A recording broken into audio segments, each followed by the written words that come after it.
มาพูดผมจอดได้ยาแล้วครับวันนี้ผมเพื่อมันขุดจีเด็กหลังน้ำท่วมฮะตอนนี้คือก่อนหน้านี้คือน้ำท่วมเยอะมากเลยครับเพื่อนตอนนี้คือน้ำลดลงหน่อยนึงแต่ว่าตอนวันนี้น้ำก็ขึ้นอีกนะแต่ไม่รู้ว่ามันจะขึ้นขนาดไหนครับผมนี่เลยก่อนเลยฮะเลยดับดูไว้ก่อนเดี๋ยวท่านนี่ยังให้ได้มือกามอเดี๋ยวพูดดบเราเดี๋ยวแกดิสอบไปแฮกขวดกี่มั้งท่านนี่ดิสอบเลยทีโดร์ทีเราฉีกได้กันนี่ไม่ว่ากันนี่ขอกว่าพี่อามันดับดูไว้สมมติเริ่มมาก่อนเดี๋ยวทีโดร์ผัดดงมาไม่ค่อยเลยดิสอบทีว่าปาร์ปานเนี่ยทีโดร์ผัดดงที่รอยแกดิสอบแต่ไปได้ทีโดร์ผัดด้วยทีโดร์มาก่อนติดเลยนะล้นแกดิสอบเลยข้าวดูที่เราฉีกได้เจ็บเราดูถ้าเป็นเนี่ยที่ท่อกระดาษเราเลยมองขอกว่าพี่อาว่ากันเนี่ยว่าเนาะประกาศคู่พี่ว่ากี่ดิสอบเลยทีโดร์ที่เราฉีกได้แกประกาศคือเราดับดูไว้แต่ปัญหาคือเล่นชูเล็กกว่าจังนะเราเว้ยสมมติเราพูดว่าถ้าชุกอาจจะเวรข้อเราอีบีอาบ้านเนาะแกได้ตอบปากผู้เบียว่าเนี่ยเนาะมุบ้าอ้วนเนาะสมมติมุบ้าอ้วนเนาะเราบอกชุดเบสเนี่ยบอกชุดสั่นแหละใช่หรอเว้ยเนี่ยเลิกกินเลิกอ่ะกินได้แหละพี่อาบ้านเนาะเว้ยจีจันนะเราเว้ยเป็นไม่เล็กเจ้าเราเคยได้บ้านเราก็ล้นยา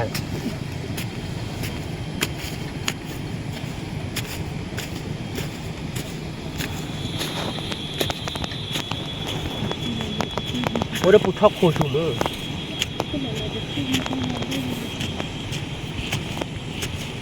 โอ้โหหลังน้ำท่วมเนี่ยผมคิดว่ารูมันน่าจะอยู่ตัวมันน่าจะอยู่ใกล้นะตัวมันไม่ได้อยู่ใกล้นะเพื่อนๆมันก็ลึกเหมือนกันนะ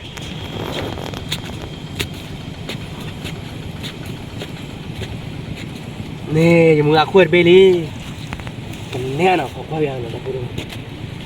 มึงอาชีดเบลี่เท่ขวดกี่เลยสุเมกโลละชีสุเมกโลดูเข้ามาหาผัดดูเว้ยปู่ย้อนเลย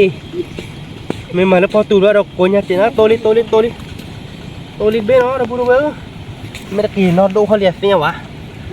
ที่ดูที่เราฉีดใจดีเฮ้เป็นเนรเบลี่กี่บอจันหน้าเราไปผัดดูชมมันกูวิ่งข้าเกลียดเลยดิมือเว้ยมือคู่จะชี้เด่นนี้เลยเด้อเว้ยปลาคุดกี่ที่ชาร์อะเปลี่ยนมาอย่างเจ๊คือคุดอันสดกูมาดูท่านนี่ยังได้เป็นนี่ดิวิ่งอะไรวิ่ง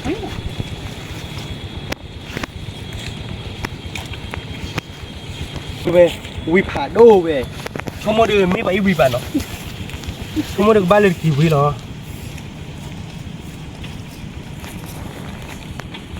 ชิบุรีคูล้อเว้ยดิตัวนี้น่าจะมีนะเพื่อนเห็นมันควิ้งดีอยู่รูน่าจะลึกนะไม่รู้จะได้หรือเปล่านะตอนนี้ก็ได้2ตัวแล้วนะเมื่อกี้ป้าก็ขุดได้ตัวหนึ่งแล้วก็ผูกกันตุนช่วยหน้าฝนนะมีคนมาขุดเยอะนะเพื่อนมีรอยขุดเยอะมาก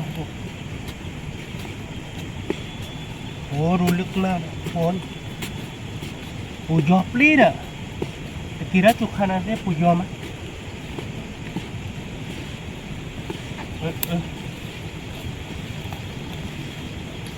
ตอนนี้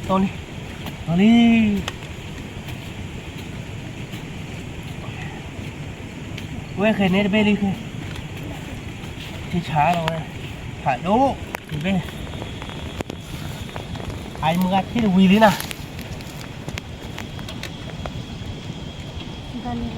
เว้ยน่ะโคตรกี่เลยไอ้โคตรกี่เลยแล้วลูกเน็ตเบ้อะที่ชาไอ้มือโคตรกี่เลยมา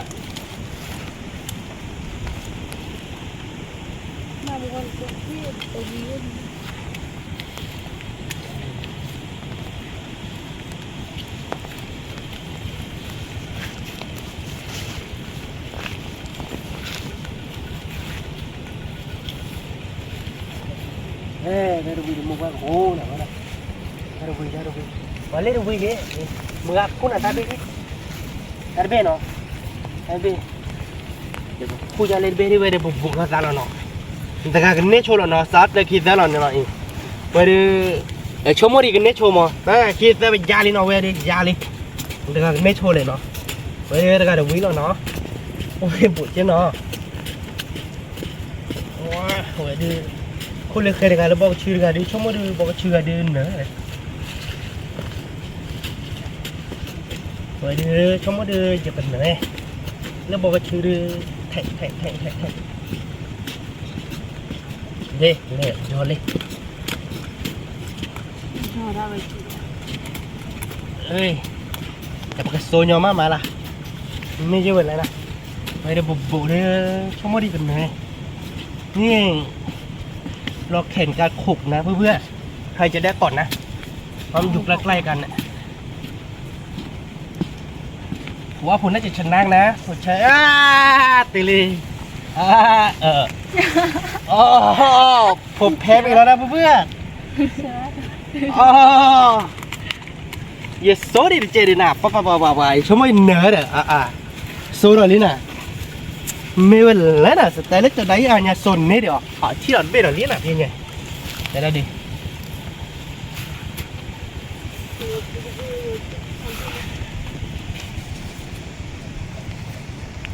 ปุ่นเนี่ยกี่ปุ่นหรอ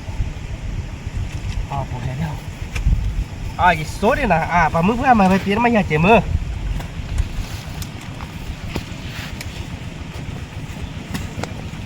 สู้ปลาหมึกเพื่อนจะเน่ไม่เลยแขนขุดกับป้างอ่ะอย่าแพงอยู่ดีอ่ะเพื่อนใช้เสียบขุดนะเขาใช้มีดขุดเนี่ยผมว่าอย่าแพงอยู่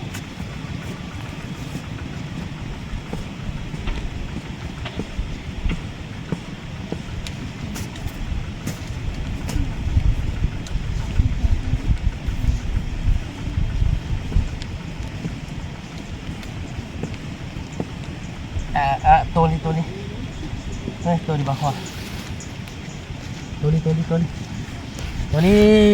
นี่แหละเบลล์นี่ดับเบิลเวดินี่แหละเบลล์นี่มันเบลล์ชี้ละแต่เบลล์กี่พันตัวเราไปดูไหม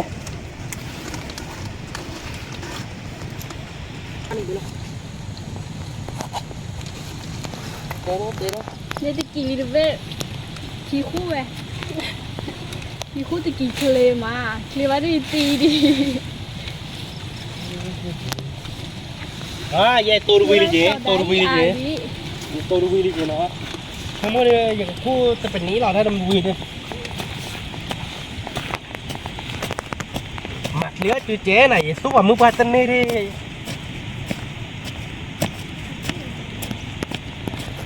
หวยเร็วขึ้นหน่อยเนี่ยเพื่อนๆแข่กับป้างครับลองดูว่าขูดเร็วขนาดไหนครับนี่เพื่อนๆไอ้ตรงที่น้ำท่วมเนี่ยเจริต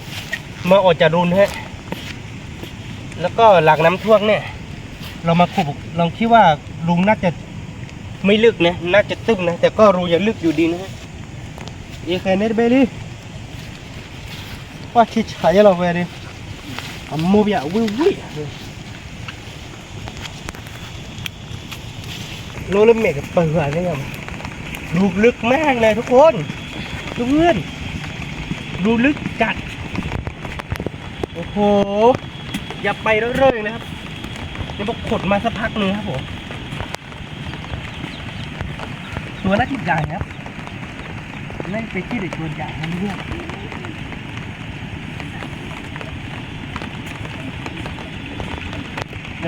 เดี๋ยวไม่ละเราไปเลยโตดีที่เราโอ้โหรูลึกมากเลยเพื่อนการขุดจิริตคนน้ำฝนนี่มันไม่ได้ง่ายเหมือนกันนะเพื่อนแต่ว่ามันดีที่ว่ามันเป็นดินทรายแล้วก็มันไม่ได้แข็งมากโอ้ตัวนี้น่าจะมีไข่นะเพื่อนตัวเมียครับเพราะไอตัวเมียมันจะเป็นแบบนี้ฮะปิดมันจะลึกลื่นแบบนี้ฮะถ้ามันเป็นตัวผู้ปิดมันจะหยับครับผม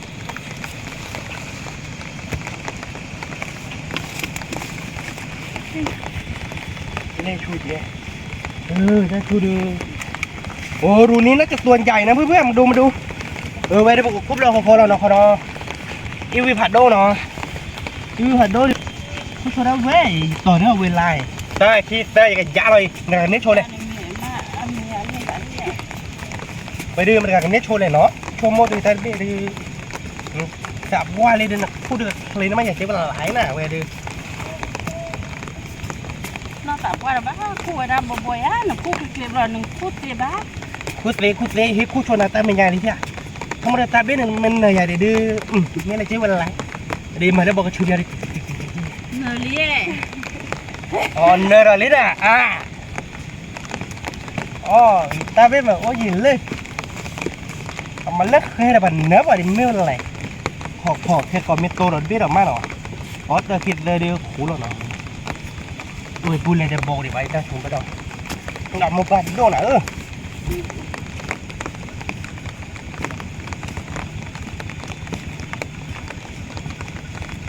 ว้ยปุยยนเลยโตลิว่าโตแบบมุกพามาที่ไม่เป็นไร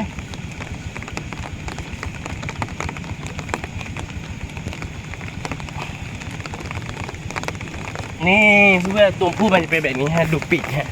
ปีกมันจะหยักแบบนี้ครับเพื่อนเราจะเอาเต็มกระป๋องนี้ไม่รู้ว่าเราจะได้หรือเปล่านะเพื่อนถ้ามันเต็มกระป๋องก็พอแล้วกระป๋องก็ไม่ได้ใหญ่มากนะ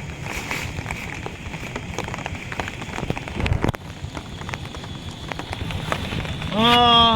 จีเบลลี่จีเบลลี่นะเว้ยดิพูดเอาเนาะสมมติถ้าเบลลี่เขาบุบออกมาเนาะเว้ยว่าเราวิชอละ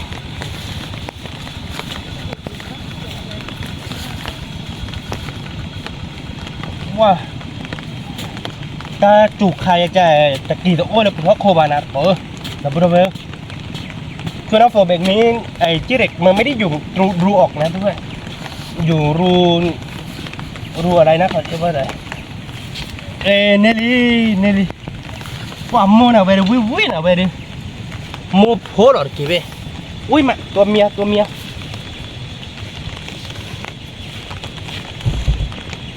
ไม่รู้วันนี้จะได้เต็มกระป๋องหรือเปล่านะเพื่อนๆลาน้ำท่วมฮะ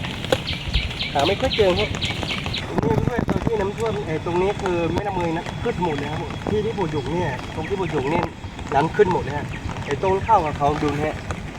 ต้นข้าวที่น้ำไม่ได้ท่วมต้นปรีเลยนี่ตรงที่น้ำท่วมแล้วก็น้ำลงนะฮะตอนนี้มันมีรูนจิ๋วหรือเปล่านะไม่น่าจะมีนะเพราะว่าตรงนี้น้ำที่จะลงไม่กี่วันเนี่ยไม่มีเลยตรงนี้ไม่มีครับเพราะว่าน้ำเพิ่งจะลงครับแล้วไปดูข้างบนกันว่ามันมีเปล่านะ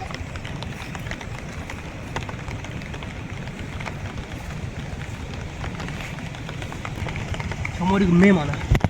ไว้ดูปูปีนะไม่น่าเกลียดมันมองข้าวอ่ะคุณอยากว่าดีท่านพี่มองข้าวโอ้ดิจ้ะ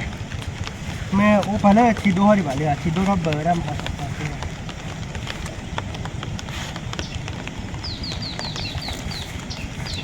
มีตัวหรือเปล่านะเพื่อนๆไม่แน่ใจฮะเพราะว่าหรือว่าลุงนี้มันอยู่ก่อนไอ้น้ำท่วมฮะผมก็ไม่รู้เหมือนกันนะว่ามันมีตัวหรือเปล่าจะลองขุดดูฮะมันไม่น่าจะมีตัวนะมันไม่มีตัวเพื่อนเพราะว่าปลูกได้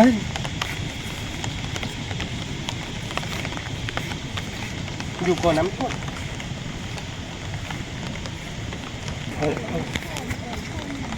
นี่ได้ตั๊กแตนตัวเนื้อเพื่อนๆตั๊กแตนอะไรครับผมก็ไม่รู้นะครับผมเราจะไปกินด้วยครับผมมันน่าจะอร่อยครับ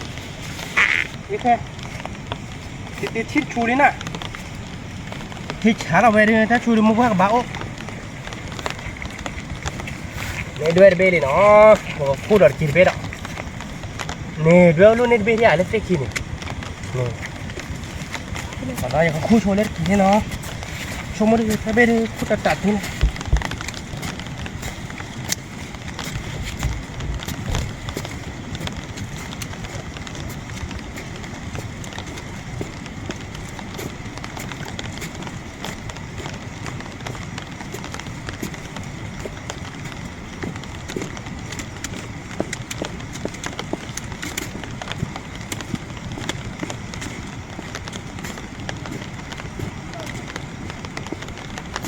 ปูยอหรอกที่ถ้าจุกใครจะปูยอตีดอ่ะ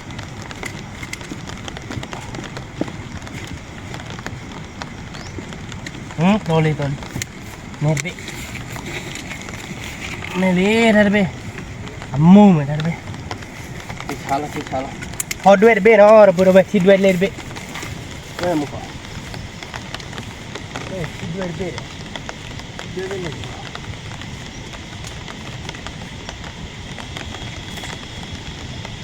ด้วยเบ้เนาะเว้ยที่ช้าแล้วดูเว้ยแต่นนก็ด้วยมันไทยแหละเนาะเมื่อเราว่าเดี๋ยวก็ด้วยขอบบอมเอาหน่อยผมอยากก็ด้วยขอบบอไม่ได้อยู่ในกอดบ้าบ้าเนาะคนไทยเรียกว่าตะกะแตงอะไรผมก็ไม่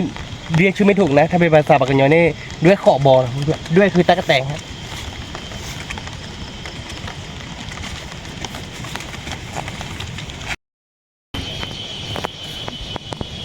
โอ้ตัวนี้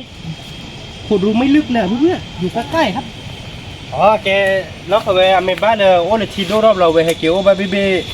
เว้ยอีเราปวดเจ๊เหรอดูเว้ยว่าที่ทำไมเราดูเท่าไหร่ดูเราลิ้นจะเจ๊ดูเราดูหรอแกไปถ่ายคู่อย่างว่ากันเนื้อเดี๋ยวนะว่าแต่ก็ไปจังคู่มือไหนอีปูบุบุหรอที่สั่ง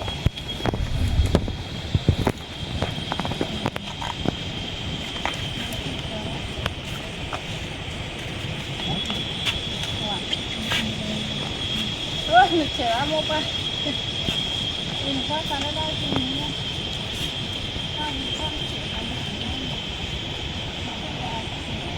โอ้เพื่อนถ้ามันตกหลักนี่ตัวนี้ชอบแบบมาอยู่ที่ชอบแบบว่าถ้าใช้เบ็ดแบบว่าเรียกว่าอะไรอ่ะเควสเม็ดเควสเดินรอบบ้านอ่ะเราดูเว้ยเควสรอบบ้านปุ๊บที่ดูเราโม่เม็ดเควสไปเดินรอบบ้านอ่ะเม็ดเควสเดินรอบวิมันเจอเควสเดินบ้านรอบบ่อยเจอเควสป้าอ่ะบ้านเนี่ยขวดกี่จ้ะขวดกี่หรอเราดูเว้ยนี่ก็เบลอเบลอนี่จ้ะ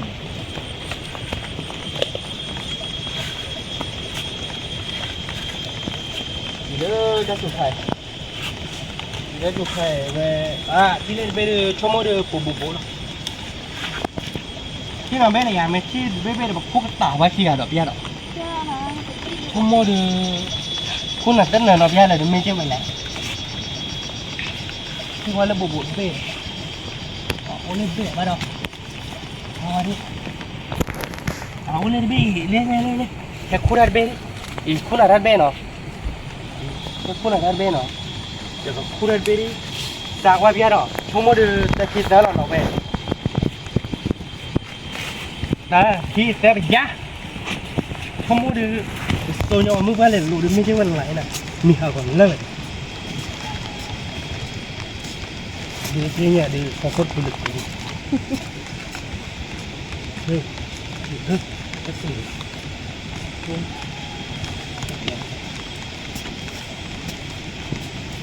โอ้ยอมมือกามั่มยินเหนื่อยลิเว้ยยินเหนื่อยลิวันเหนื่อยลินะเนี่ยแต่เบี้ยดินเหนื่อยเยอะแล้วนะนี่ดูคุยตาผู้จูดบัวอย่าตาอดีตชูดีนะชาเดียวเด็ดเบลีอดีตชูดีแค่มุกอะไรนี่คือบุตร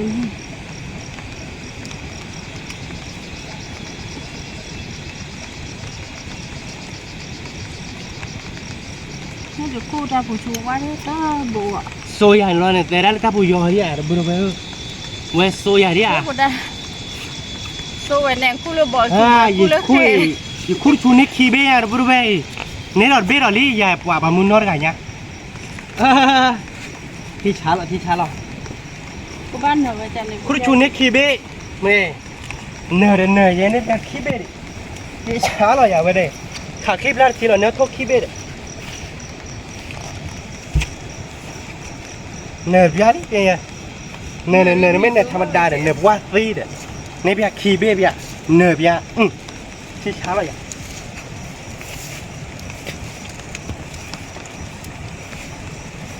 เบี้ยมามุมว่ากูเบี้ยว่าดิมุมว่าโอ้บ้าที่ยังบ้าเนาะกูเบี้ยว่าดิว่าที่เราบ้าเบี้ยแม่ปูถลอกแล้วดีกว่า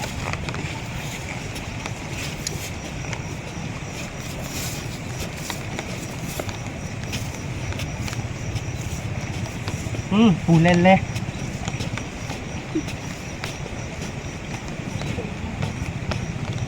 เวลาเล็กเล่เดี๋ยวกี่เว้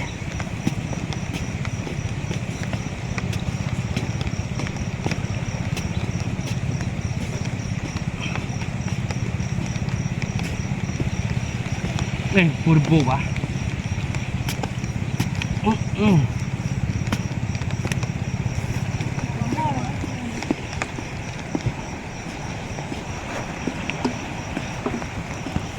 Cái này cô thì này mà mới qua mắt tặng thứ gì đấy mà có.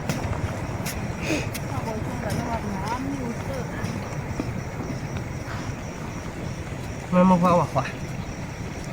Ui gió rồi kì bé. Lấy bàn chui gì? Cứ lần nào kín đi rồi đi về. Wow, giờ khu đờiจะบุกก็ได้กี่เว้ยเขาสาวลูกมันก่อน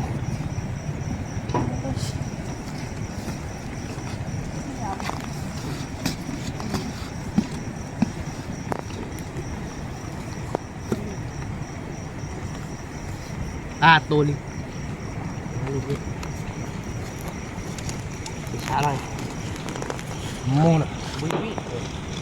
มันเลยท่านเนี่ยเดี๋ยวถ้าปูกับปูเนี่ยคู่เบียร์วันนี้ปลาชูเนี่ยว่าเบอร์เราเนี่ยแค่แบบอะไรเนี่ยเกลียเนี่ยเปล่ามาจะกี่บ้าคู่หนึ่งคือคู่เราบ้าเบอร์เนี่ยเขาก็หลอกเกาะคู่ปุ๋ยอันนี้แค่แบบนี้เนี่ย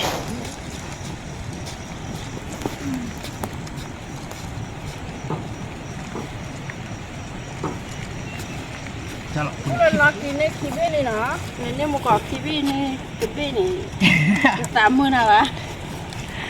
ขอไม่ใจเม็ดที่บุบชูออกมาหน่อยผู้ตาเราตีเรามีเพี้ยหน่อยตัวนี้ที่ล้อเว้ยกิดเบ้ไม่พอในโชว์เว้ยหรอเว้ยปูเลดิเดอร์บุกคนเว้ยเฮาแล้วตั้งตัวรอเว้ยเกจิเราปลุกไม่พอโชว์เว้ยปกตินี่ที่เราชื่อสมบัติเนี่ยเบ้เราเล่นอัมโมที่ชาเราเว้ยที่ชานั่นนี่เดี๋ยวกันน่าเดี๋ยวตาปูกับเฮป่ะเนาะตาปูเดี๋ยวเอาไว้วิ่งเอาไว้แล้วปูเขโมยเดี๋ยวอะไรกูอยากว่าไปยักบุตรเจอรูนึงแล้วครับผมมาดูกันให้ว่ามันจะมีตัวหรือเปล่านะครับเชื่อมันน่าจะมีตัวนะนี่เจอรังขนแมงนะผมมันจะมีรังอยู่ครับผมโอ้ได้กระตุยเนาะโตกระตุยดิเว้ยมูบาโรดอ่ะไม่มีตัวครับผมเอาอีกรูนึงครับผมรูนี้น่าจะมีตัวนะเพื่อนๆเราจะลองขุดดูครับโอ้ดูเพื่อนรูนี้รูกว้างมากนะครับผมมันเป็นสับปะหลาดหรือเปล่าผมยังไม่รู้นะฮะรูกว้างมากนะครับผมนี่ผมจะลองขุดดูนะมันมีตัวหรือเปล่านะผมไม่แน่ใจนะโอ้โห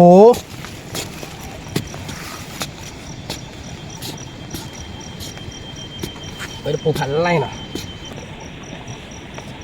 เจอตัวแล้วครับผมตัวนี้เตรียมตัวแล้วครับผมตัวใหญ่ครับตัวใหญ่ครับผมตัวนี้เป็นตัวผู้ครับผมนี่เพื่อนๆตัวผู้ตัวใหญ่ครับกี่บองครับผมถ้าเราปลูกในเป็นทางเดินของคนก็คือเราต้องปิดรูครับเพื่อนไม่งั้นเดี๋ยวขอข้อกระหลบขังลงในรูเดี๋ยวขันหักครับไม่ได้ครับเพื่อนผมจะลองขุดอีกสักหน่อยนึงก็น่าจะเต็มกระป๋องแล้วนะ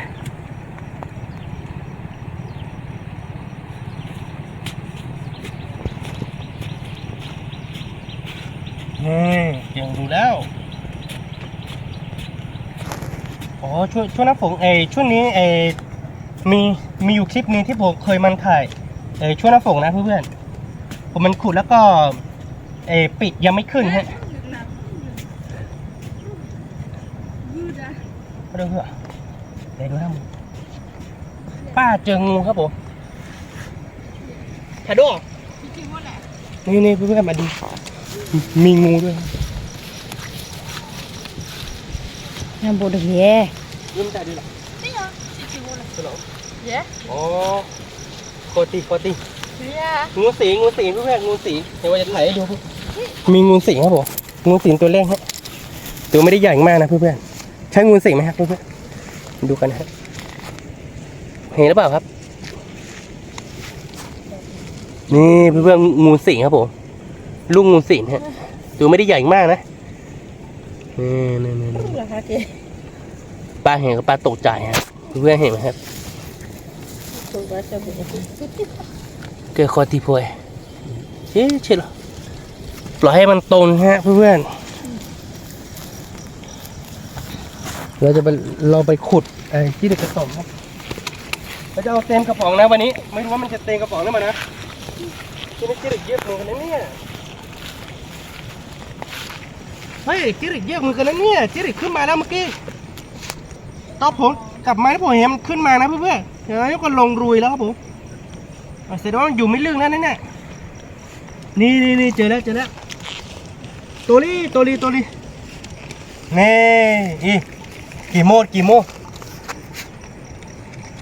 ครั้งก่อนที่ผมเคยมันโขกรอบเหนือเพื่อนๆปิดยังไม่ครึ่งนะครับผมไม่รู้ว่ารูนี้มันจะมีหรือเปล่านะรูที่อยู่ข้างๆรูเมื่อกี้น่ะผมไม่เห็นมันควิดดิงนะแต่ไม่รู้ว่ามันจะมีตัวหรือเปล่านะผมจะลองขุดดูครับว่าเจอเพื่อนๆได้ตรงนึงครับนี่ตัวนี้ตัวใหญ่ครับผมตัวใหญ่มากเลยครับผมน่าจะเป็นตัวพ่อครับตอนนี้ใกล้จะเต็มถาดแล้วนะถ้าเต็มถาดก็เราจะไปคั่วมกินครับเพื่อนๆเราดูกันว่ามันจะอร่อยขนาดไหนครับผมดูกันนะครับอันนี้ก็คือเราก็ได้เยอะประมาณนึงแล้วนะเพื่อนๆเดี๋ยวเราจะขุดต่ออีกหน่อยนึงเอาเตงกระป๋องครับผมไม่รู้ว่ามันจะเตงหรือเปล่านะแต่บริเวณตัวนี้เดี๋ยวเราขุดนอกนะมันมาเพื่อวิเซปเรปูปูบวกเพื่อที่มาผมก็เรียกเขาเนาะเพื่อกันทุกอย่างเขาเนาะมันเตะพวกชมมาดูนี่เดี๋ยวเพื่อนตัวนี้เราจะขุดตัวสุดท้ายครับผมเพราะว่าเราได้เยอะนะครับผมวันนี้นี่ครับเราได้เยอะแล้วนะตัวนี้ผมจะขุดไปตัวสุดท้ายแล้วก็เราจะไปทำกินครับเพื่อนเราจะไปปิ๊บกินหรือว่าไปควบกินนะครับเพื่อนวันนี้เราจะไปทำกินครับไม่รู้ว่าหน้าตามันจะเป็นยังไงบ้างแล้วก็จะอร่อยขนาดไหนครับผมแต่เบย์เดี๋ยวบอกคุกอีกแล้วก็เตอร์เบย์แล้วดับบูเบย์เป็นนี่อาลิมอแบบเกตเตียวเหรอเนาะชมมาดูเวดิกับบาวิแต่เบย์ดักเตอร์เหรอตัวนี้ตัวสุดท้ายครับผมไม่รู้ว่าตัวใหญ่หรือว่าตัวลูกหรือตัวพ่อตัวแม่ครับผมเราดูกันนะครับโอ้ลุงตัวสุดท้ายลุงลึกมากครับผมทุกคนดักเตอร์เบย์ปูยกเตอร์เราไปเด้อดับบูเบย์นี่ลีเวดิตะกี้ภาพบอไอเหลืองครับผมไอเหลืองตัวพ่อครับผมกีภาพบอนะจิริตตัวเหลืองครับผมนี่ตัวไม่ได้ใหญ่มากนะแต่ก็ใหญ่อยู่นะเพื่อนๆนี่ตัวผู้ครับผมตัวนี้ตัวสุดท้ายของเราครับผมเราจะไปทำกินกันเลยครับผมก็ได้เตงกระป๋องได้เตงกระป๋องนะครับผมเตงกระป๋องน้ำลงนะฮะเราก็จะไปทำกินครับผมแล้วไปperché ciò là per tappo che tappo lì no perché ciò perché veo perchéเตื้อของว่าเปียเนาะวิบัตโตเราใส่เล็กแค่ก่อนเนาะเจอกันครับผมเพื่อนๆอร่อยมากเราก็ต้องเราดูอีกการทีนึงครับขนจุดไฟก่อนนะครับเพื่อนๆจุดไฟแล้วก็คือเราจะมาปิดจิริตที่เราไปหามานะครับผมให้ล้างร้านก่อนนะครับแล้วก็เราก็จะมาปิดกันครับผมกันเตก็คิววิลล่าแล้วจอเตก็คิววิลลี่ไม่ยาล้ำเจเสร็จแล้วใช่ไหมเอามาเลยไฟกำลังติดแล้วเนี่ยเราจะปิดจิริตครับเพื่อนเราจะปิดกินครับผมอีกการครับเพื่อนๆดูว่าอร่อยหรือเปล่านะมันน่าจะอร่อยนะเพื่อนๆ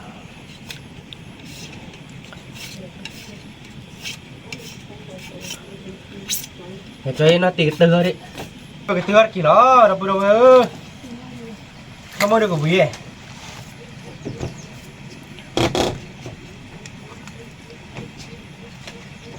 เตือดิเตือดิมันกระเตือกี่ล้อเราจะปิดจิเล็กกันนะครับนี่มีคนจะกินจิเล็กเยอะครับเพื่อนตื่นรอแล้วก็มาเกะด้วยมิวนี่เหรอตาใครอยู่ที่ตื่นมันกระเตือตะกี้มันยังกระเตือตะกี้ล้อชมว่าดูตะกี้ดูวิ่งเราพูดว่าวิ่งตัวไปเดี๋ยวถ้าจุกใครจะแวบบ้าเลยเคลียร์ขาไปจะดูชมว่าดูวิ่งตัวข้าเลยตาดิตอนเรียนเขาปนน้องตาเขาไปเลยคือเชตายกขาตาเรือขาเลย Thì hồi đưa lớp tác chu kha dịch xí đầu mà nhờ khứa ra rồi khứa bẹo mà vừa ôi gì đấy mà chắc là gì lên nhà khá chắc là khứa nó tầm lòng chỉ là mà khứa vậy đó nè với đưa tư mẹ kia được ba à rồi mà té chôn đi nó ấy là nè tư bộ cho tư gì thì là một option này vừa đâu tư đây thì ba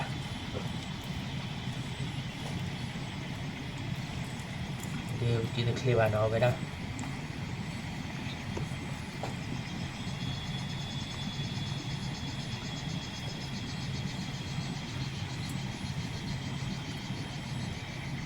bắt tư để tạc lo nó tư gì đó tạc lo sợ rồi gì tư để tạc lo đi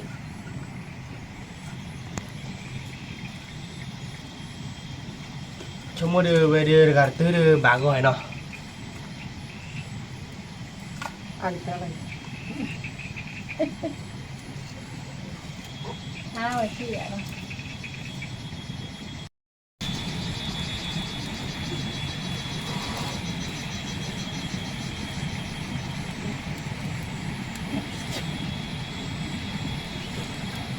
ไฟติดมาเพื่อนเราปิดเจริกันครับ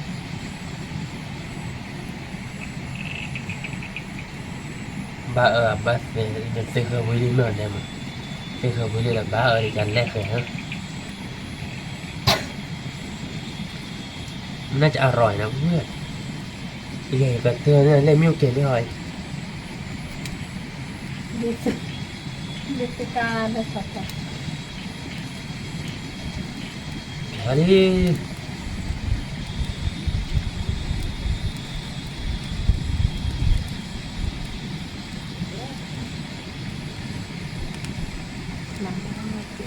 ดี๋ยวบ้านหลังนี้ เพื่อนมันปิดไอจิริกันครับผมจะอร่อยขนาดไหนนะครับเราดูนะครับ ตอนนี้ยังไม่สุดครับผมรอสักครู่นะครับกินไว้กรรมไหมครับวันนี้เราได้เยอะเลยครับผมช่วยนี่เป็นช่วยแบบว่าที่ไม่น้ำมือขึ้นแล้วก็ไม่น้ำโลแบบนี้จิริมันจะเยอะครับเพื่อนเพราะว่ามันอยู่ในรูแล้วก็มันจะออกจากรูแล้วก็เข้ารูใหม่อีกทีหนึ่งก็มีรุ้งลื่นบ้างรูนตึ้งบ้างผม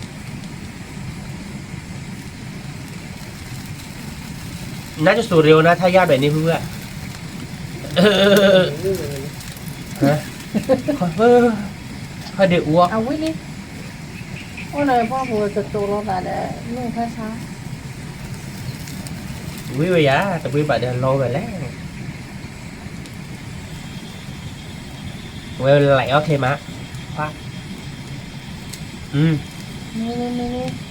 นี่ đi đô cái xá là dày về từ gạt tư từ kỳ gạt อ้อ tư เปียอ้อเปียอ้อเปียอ้อเปีย mắm mì kì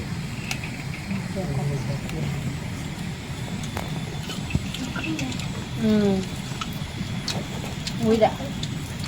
à quý bạn quý sao อุ้ย quý được qua y cái đó mì quá hả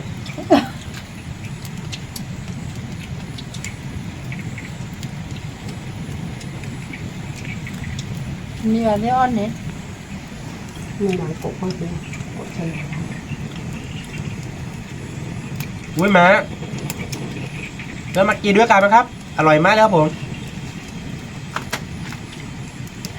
đúng rồi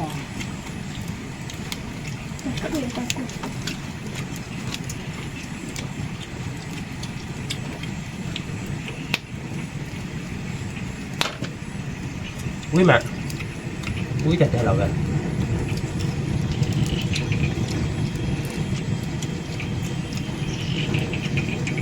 เอากาวไก่หนึ่งเหรอ ba ao cao cải và mình thực hiện cột với bạn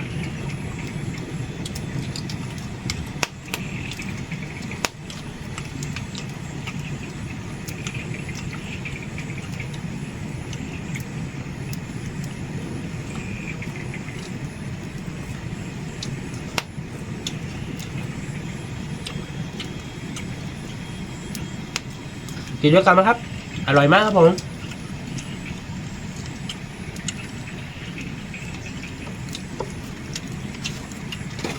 เมื่ออร่อยมากครับ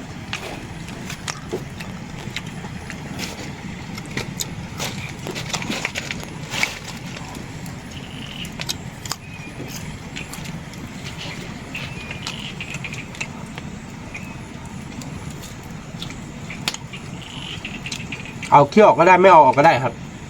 เพราะว่าที่เหลือต้องตีใบไม้เฉยๆครับ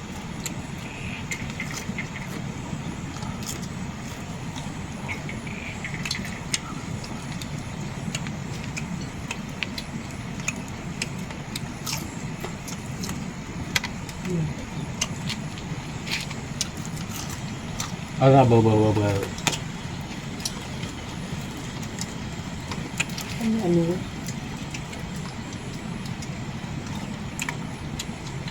เดี๋ยวนี้ vui à เอาวิ vui qua trời lắm ạ อุ้ยบ้านได้ có cả bên mình nó màu của ý bạn rồi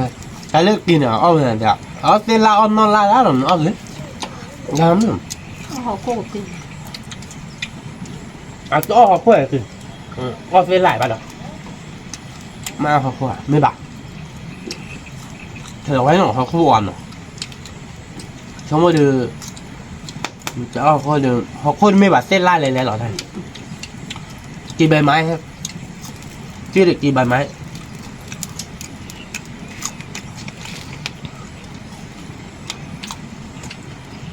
rồi biết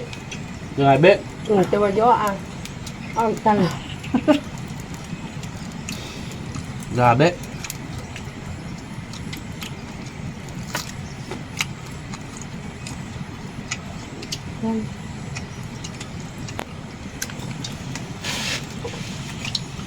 ที่นี่อร่อยมากครับผมเพื่อหน้าฝนนะครับผมเพื่อน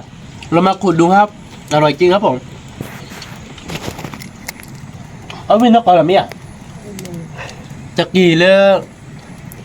ตะกี้ถ้าจุกใครเดินวิ่งมาเดี๋ยวพูดไปเลยตะกี้ถ้าจุกใครวิ่งมาครัวแบบว่าวิ่งมาก็แบบ โต วันนี้ตะกี้เนี่ยนัดถือไว้อีเมลมือบัตรเต้นออนเนี่ยเนาะถือไว้มือหนึ่งถือไว้แกมั้งถือไว้บัตรเต้บุ้ยหรอแต่เล่นกินเนี่ยแกได้ต่อแต่เล่นกี่ฮอร์ไม่อ้อเขาคู่ว่ามันช่วยจริงๆเลยว่าเส้นล่าเราเดี๋ยวพูดไปว่ากิจจอได้ล่าปูเราไปเป่าได้เพียงตุยรถเนี่ยว่าอ้อยได้เนาะน้อยเนี่ยวิ่งมาแกก็ถ้าคงมือเดือแฮซับสไครต์ในวันนี้เนาะเดี๋ยวพูดไปเนาะกดไลค์เราใส่เจ้าเนาะแทบเดียวก่อนเดียวแล้วเนาะแล้วเพื่อนๆสำหรับคลิปนี้ก็คงไม่มีอะไรมากครับถ้าชอบใจคลิปของผมก็อย่าลืมกดไลค์กดติดตามช่องของผมด้วยนะครับเจอกันคลิปวิดีโอหน้าครับผมสวัสดีครับผม